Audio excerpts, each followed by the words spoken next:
Good morning. Thank you for joining our call today. Today we are joined on the line by Shantha Alonso, Director of Creation Justice Ministries, Adrian Miller, Executive Director of the Colorado Council of Churches, Chesie Lee, Executive Director of the Wyoming Association of Churches, and Sister Joan Brown, Executive Director of the New Mexico Interfaith Power and Light.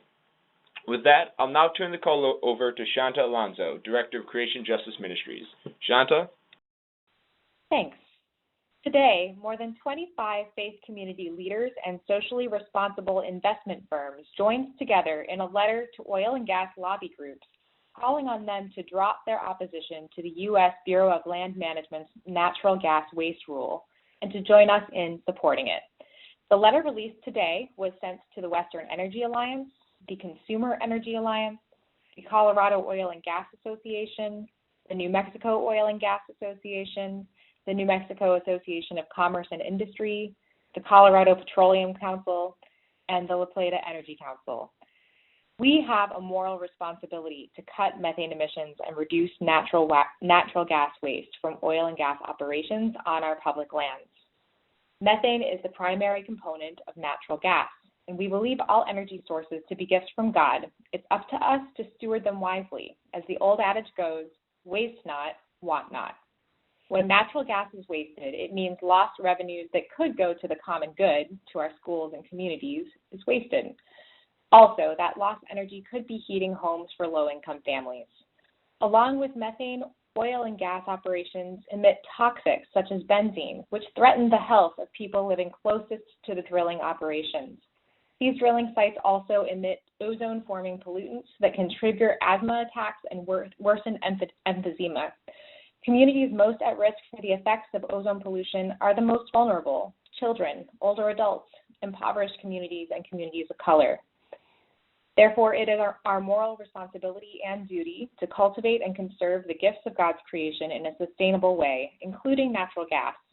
We must ensure future generations can continue to benefit from God's abundant gifts.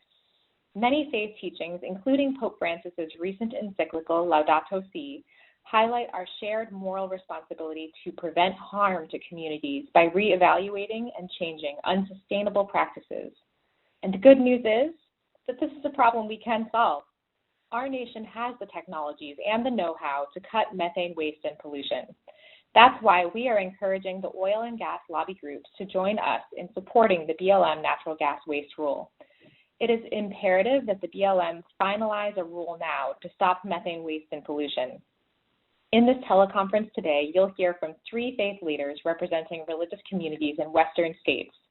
They'll share perspectives on the unique challenges and opportunities we face as we strive for a world in which economy, ecology, and public health can all thrive. Back to you, Joe. Thanks, Shantha. Up next is Sister Joan Brown, Executive Director of New Mexico Interfaith Power and Light.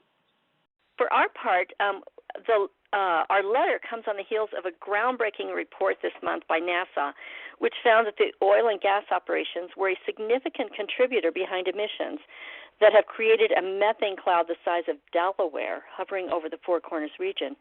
NASA found 250 individual sites emitting methane that included a network of gas processing facilities, storage tanks, pipeline leaks, and well pads. And of those sites, just 10% were responsible for more than 50% of all the observed emissions in the base.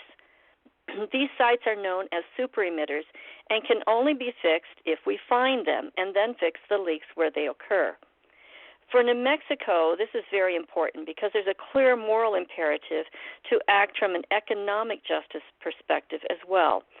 Our state has lost $50 million in royalty revenue that would have gone to our state's education system over the last 5 years, all while we are next to last in education and nearly first in child poverty nationally. And right now we're staring down severe budget shortages over the next 2 years because the energy prices remain very low. And this means less energy-related revenue to our state, which we depend upon. We simply cannot afford to continue to waste our public resources when our schools and our state are hurting. This is just a very poor stewardship of our land, air, and water, and atrocity for our suffering communities. Pope Francis in Laudato Si links the moral responsibility for stewardship of creation and a just economy together.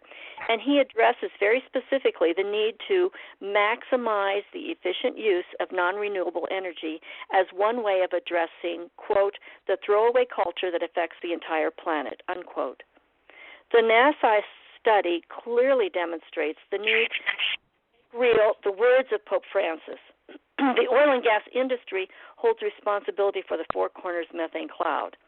And this really is a marvelous moral moment to address natural gas waste. The oil and gas lobby groups can show great leadership by joining the faith and investor communities in support of finalizing the BLM natural gas waste rule as soon as possible this year. Thank you. Thanks, Sister Joan. Next up is Chesie Lee, Executive Director of the Wyoming Council of Churches. Chesie? Yeah, thank you. That's the Wyoming Association of Churches.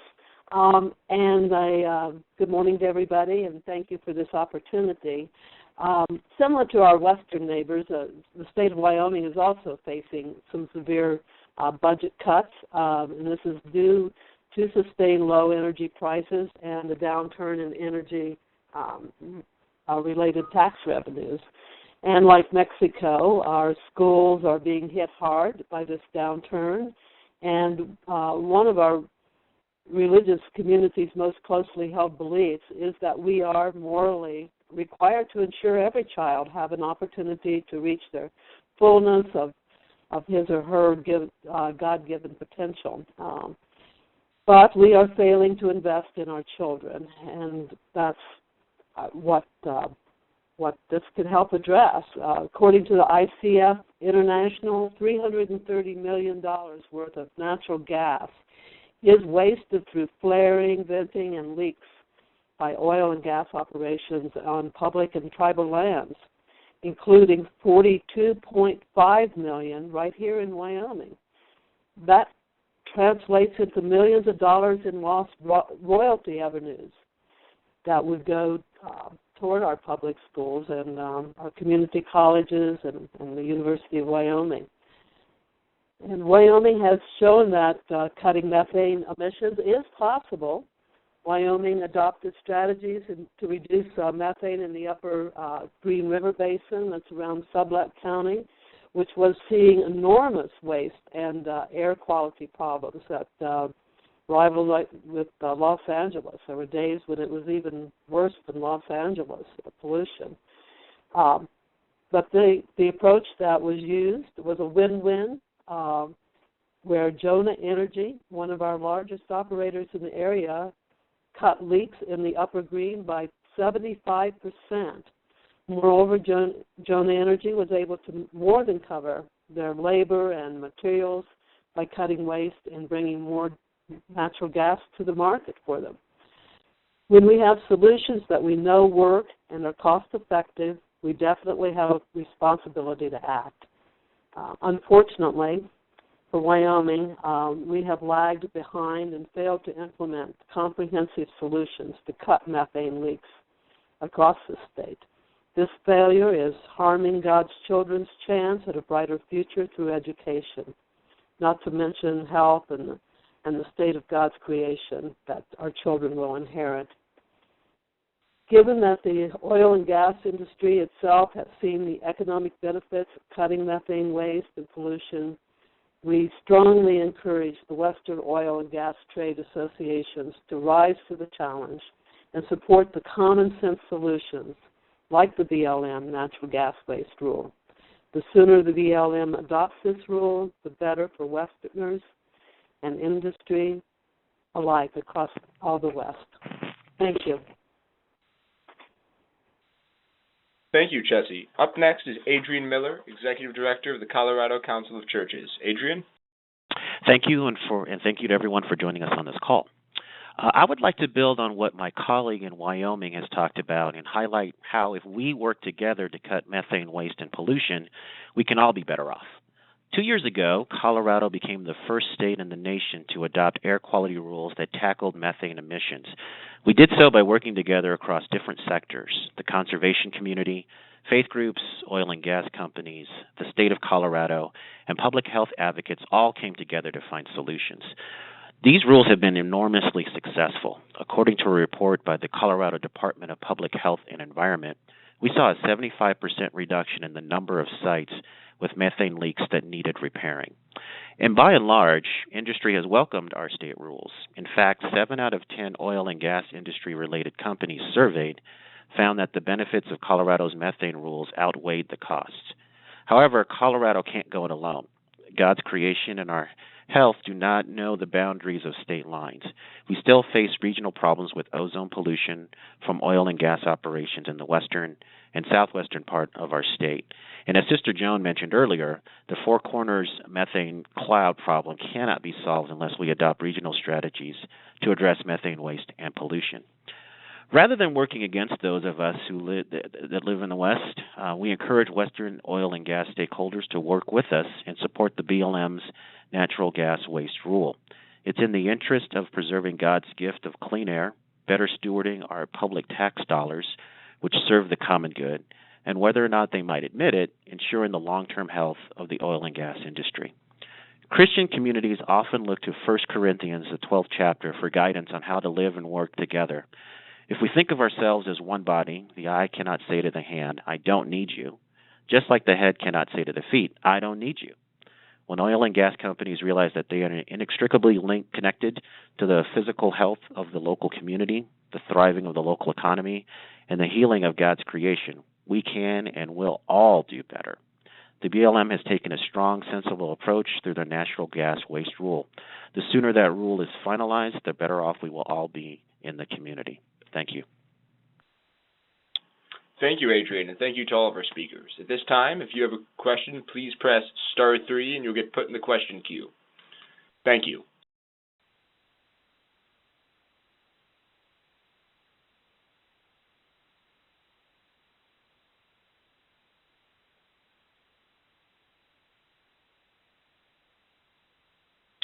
Again, the number is *3.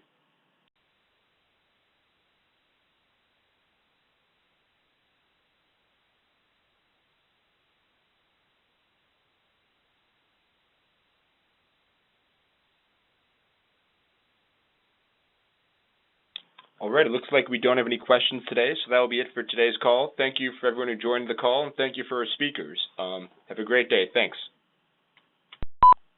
Thanks, everyone. All right, that was awesome. Thanks, guys. How many Sure, reporters, thanks for the opportunity. How many reporters called in? We only had 2, but Sure. we'll push around the press release and hopefully get something out of it. I'll keep folks updated. Okay. Well, thanks again All right. for facilitating this. Yeah, And thanks thanks, for guys. doing the tech, too. Bye. All right, bye. Bye. All right, bye. Okay, bye, all. Thanks, Joe. Bye.